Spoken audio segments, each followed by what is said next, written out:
Hello, hello, and welcome. I hope you can hear me. Delighted to be here this evening, and we're going to be making Christmas paper flowers from recycled materials. And let me show you these beauties.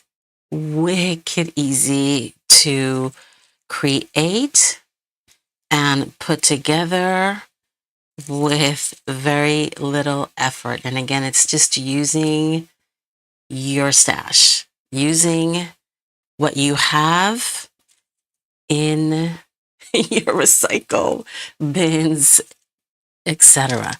Now, what the purpose of this is because I know that we all have a ton of scraps, loads of stuff in our bins or what have you, and what a wonderful way to repurpose it. Now, you do not need any templates, just fold and cut. And I do have a little secret that I want to share with you after we assemble a few. Now, what I want to share is next. I cut wrapping paper from the Dollar Tree, ledger paper that I've had in my stash for a very long time. And I don't know where I got that ledger paper from. These are napkins. This is flour sack. It's 100% cotton. This is tissue paper, napkin, and vintage hymnal. This is really, really old.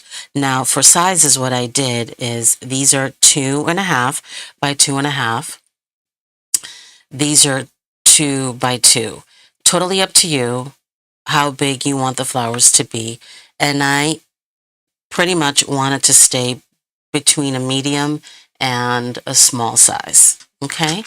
Now, let's start off with a few more things that you'll need. You don't need, even if you don't have brads, I'll show you a different technique, but they're helpful if you do. I save these canned tabbies that are metal, and you'll see why. You'll need floss, metallic, preferably, and a stamp of choice, an archival ink of choice. I'm bringing out some oldies but goodies. If y'all have been around for a while, this is from 2006. I sure miss that company. Making memories. And let's see. And that's it. Oh, super important. You'll need, of course, a bone folder. Now, what I want to do is move this over just a tad. And let's begin. Let me just make sure I don't drop these. So think about what you want what do you want for a base? And do you want them to all be from hymnal, tissue, napkins, whatsoever you desire? So I'm taking a 2.5 by 2.5, folding it like so, a triangle. Then you're going to fold it again. I used to make these when I was in education and also during vacation Bible school. So next, what you want to do, okay, is fold it like so to the left and fold it again like so. And then grab your scissors. And what you want to do is this little, I don't know, these peaks and valleys, you want these to your right, okay? And then what you're going to do is, I've made these for a very long time, so I kind of have a feel for what I want. And I'm just cutting it like so. You could draw it with a pencil. Now, you can, if you want, add the ink of choice now or afterwards. I like to do it now. I hope everyone is doing well. It's 33 degrees out here in New England. I know. Winter is around the corner. And there's your first one. Now, here's another little tip that I'm going to show you. I'm going to take the next tissue. No, this is gift wrapping paper. I chose this material because I want it to be thin. I don't want it to be too thick. Okay? And I'm going to fold this again, like so. Fold it like this, like so. Remember, keep these guys, the peaks and the valleys, to your right. And then you're going to kind of angle it like so. And you're going to cut it like so. And then if you want, you can just snip that little bit, okay, towards the end. And I do want to add a little bit of the ink. And then you're going to open this up like so. And you have a hole for your brad. If you choose not to snip the little end, then don't worry about it, okay? So here's flower number 2. Now, I want to use, let's use this napkin. I'm going to fold it again. You're going to press. You're going to fold it back. And it doesn't matter if the edges aren't as even. It's no big deal because it'll probably be snapped off. Now here, what I want to do, remember that these guys, you want them to the right, the peaks and the valleys here. And what you're going to do, now I'm going to actually, when I'm using napkins, I find that my fabric scissors are easier. And I'm just cutting my shape of choice. And I'm going to snip just a smidge there and keep them together as best you can. Use your ink of choice on the petals. And then you're going to open this up. Can you see there? I gave it a little bit of dimension. You're going to open it, and this one will go right there, like so. Okay? So I like to do 3 to 4, completely up to you. If you'd like to do more, you can. So here's flower number 1. Now, what I want to do next is let's make a couple more. Let me just show you this one here. Let's do a smaller one, actually. No. Yeah, let's do a smaller one. And I'm going to do a different petal. So you're going to fold it like this. Make your triangle. Like so. Make another triangle. Now make another triangle. Okay? And then what you want to do is you want your peaks and valleys pointing to the right. You're going to take your bone folder like this. So these are opened, these are closed. And you're going to press like this. Okay? kind of bring this one over like so. Okay? And then you're going to take your scissors and bring it, you don't want to bring it all the way down. And then you want to do a small little nip. And then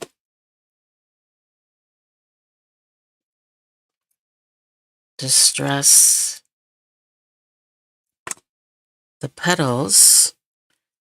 Then open this up. And you have a different shape. Okay? Now let's use tissue paper. Open it. Fold it like so. I'm going to fold it again. And then you're going to fold it. And it might get a little persnickety, so what I'll do, because it's so thin, I'll use my bone folder to kind of help me gauge. And then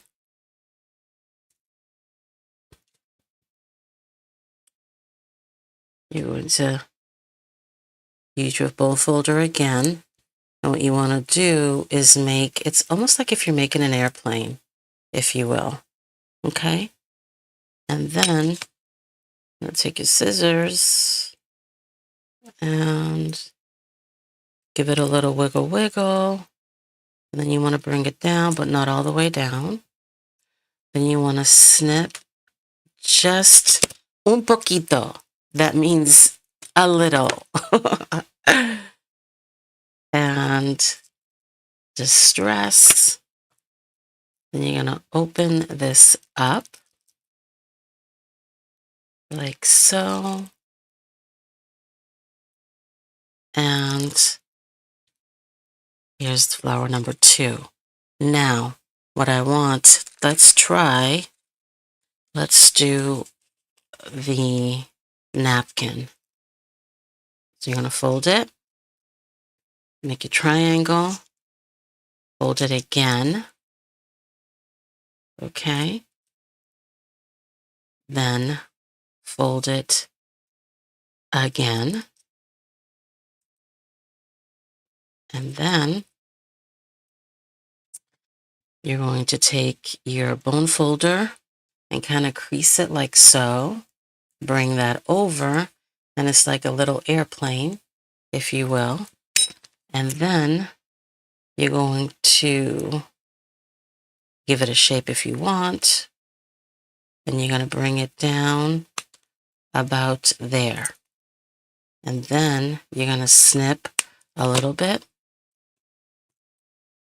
When I was a teacher, I would make these in all sorts of sizes, of course, and string them, hang them.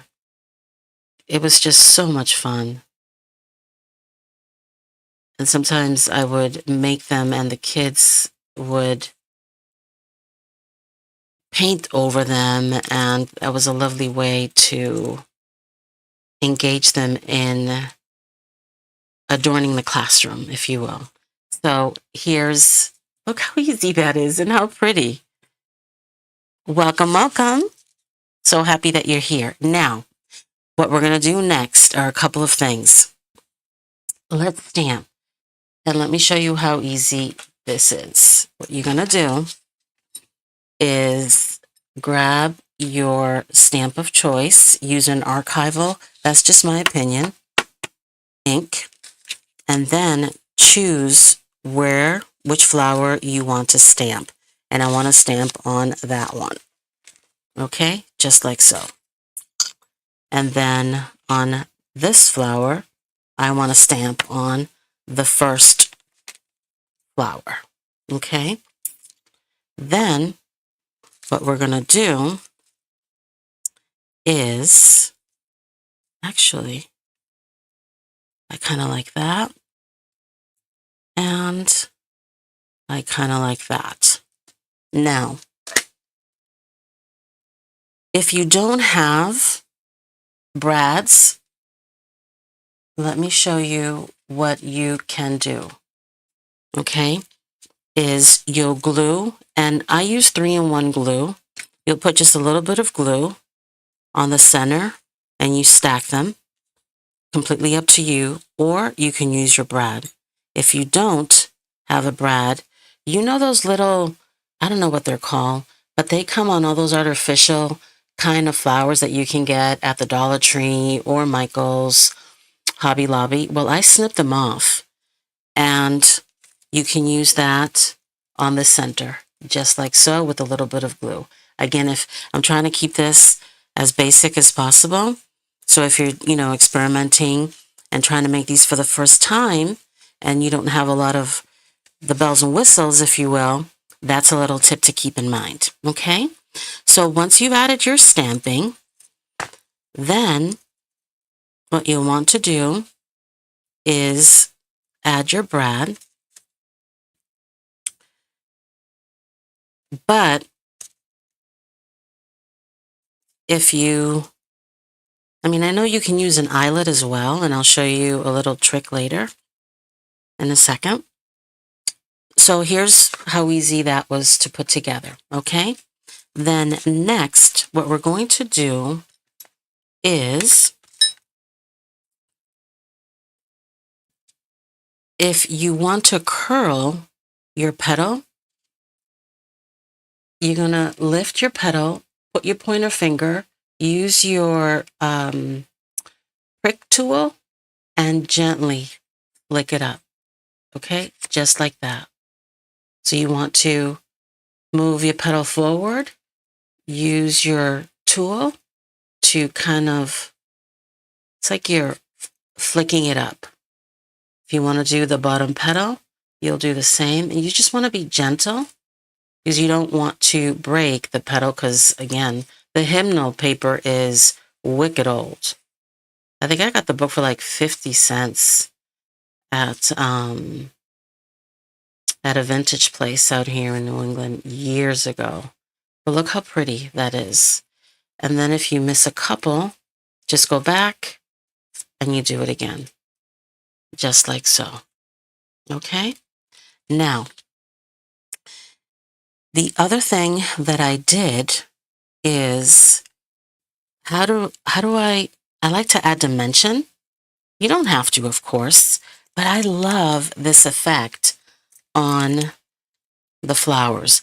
This is Coats & Clark thread that I use, especially during Christmas, on my sewing machine. So you want to make, I don't know, I think I did like, what, four to six folds. And then what you want to do is you're going to kind of twist it a little bit like this, just like that. And then you're going to lift the second petal and you're going to loop your thread around it, just like this. Just like this. Bring it there, bring it here. And then I'm going to tie it once or twice, completely up to you.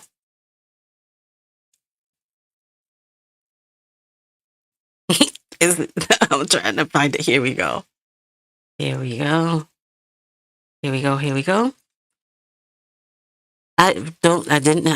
Couldn't find my gold embroidery, but actually I much prefer the sewing thread because the embroidery, depending on the thickness, might be too harsh to wrap around. Okay, so you're going to tie it like so.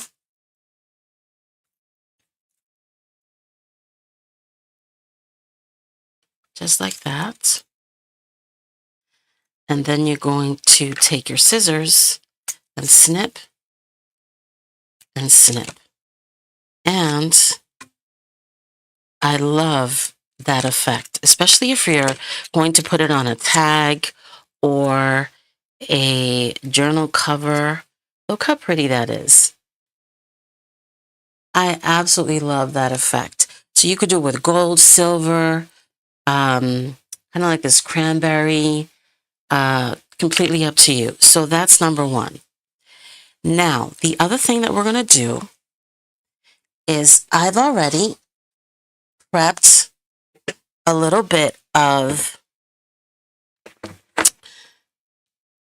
golden red iron acrylic paint with just some water. I'm going to put, I did it about like 20 minutes ago. So I made it a little thick. And I have my splatter brush.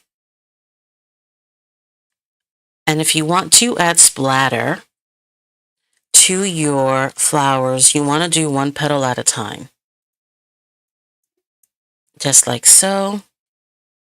I think I'm going to do it on the snowflake. Oops, it's a little too wet. Just like that. Trying to stay in motion and not make a mess. Okay. And then you're going to need your heat tool.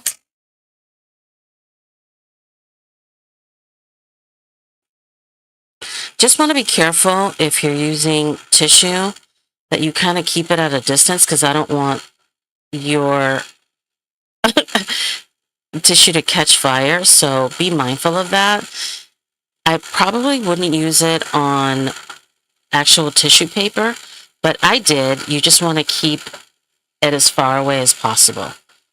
That's just a quick tip to keep in mind, because safety is very important. Now, if you don't want to use a darker acrylic ink, you could use silver, you could use platinum, you can use gold, you can use sprays. I think the issue that I have with sprays is that it will just affect the actual, hold on just one second, I dropped my flower. It will affect how much you want. It's just harder to control, in my opinion. That's why I prefer to use the splatters. Okay, so I think I want to go like this. And I want to do, I think I want to go like this. Okay. And then I'm going to use, let's use this